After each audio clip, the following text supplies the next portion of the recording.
जय श्री श्याम प्रेमी जनों, बोले श्री कृष्ण भगवान की जय। आज हम माघ मास के महात्म्य का 14 अध्याय सुनने जा रहे हैं, सो ध्यान से सुनो। श्री वशिष्ठ जी कहने लगे कि हे राजन, अब मैं माघ मास के उस महात्म्य को कहता हूँ जो कार्तवीर्य के पूछने पर दत्तात्रेय ने कहा था। जिस समय साक्षात विष्णु के रूप श्री दत्तात्रेय सत्य पर्वत पर रहते थे, तब महिष्मति के राजा सहस्त्र अर्जुन ने उनसे पूछा था, हे योगियों में श्रेष्ठ दत्तात्रेय जी, मैंने सब धर्म सुने, अब आप कृपा करके मुझे माघ मास का महात्म्य कहिए। तब दत्तात्रेय जी बोले, जो नारद जी से ब्रह्मा ने कहा था वही माघ महात्म्य मैं तुमसे कहता हूँ।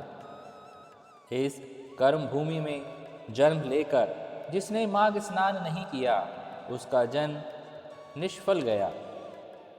भगवान की प्रसन्नता, पापों के नाश और स्वर्ग की प्राप्ति के लिए माघ स्नान अवश्य करना चाहिए। यदि यह पुष्प वह शुद्ध शरीर माघ स्नान के बिना ही रह जाए तो उसकी रक्षा करने से क्या लाभ। जल में बुलबुले के समान, मक्खी जैसे तुच्छ तंतु के समान यह शरीर माघ स्नान के बिना मरण समान है। विष्णु भगवान की पूजा न करने वाला ब्राह्मण, बिना दक्षिणा के श्राद्ध रहित ब्राह्मण, रहित क्षेत्र, आचार रहित कुल, ये सब नाश के बराबर हैं। गर्व से धर्म का, क्रोध से तप का, गुरुजनों की सेवा न करने से स्त्री तथा ब्रह्मचारी, बिना जली अग्नि से हवन, बिना साक्षी के मुक्ति, इन सभी का नाश हो जाता है। जीविका के लिए कहने वाली कथा, अपने ही लिए बनाए हुए भोजन की क्रिया, शूद्र से भिक्षा लेकर किया हुआ यज्ञ, कंजूस का धन, यह सब नाश के कारण है। बिना अभ्यास और आलस्य वाली विद्या, असत्यवाणी, विरोध करने वाला राजा, जीविका के लिए तीर्थ यात्रा, जीविका के लिए व्रत, संदेह युक्त मंत्र का जाप, व्यग्र चित्त होकर जप करना, वेद न जानने वाले को दान देना, संसार में नास्तिक मत ग्रहण करना, श्रद्धा बिना धार्मिक क्रियाएं करना, यह सब व्यर्थ है। और जिस तरह दरिद्र का जीना व्यर्थ है, उसी तरह माघ स्नान के बिना मनुष्य का जीना भी व्यर्थ है। ब्रह्मघाती, सोना चुराने वाला, मदिरा पीने वाला, गुरु पत्नीगामी और इन चारों की संगति करने वाला भी माघ स्नान से पवित्र होता है।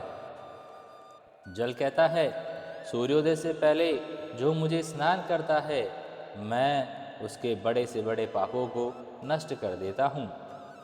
महापातक भी स्नान करने से भस्म हो जाते हैं।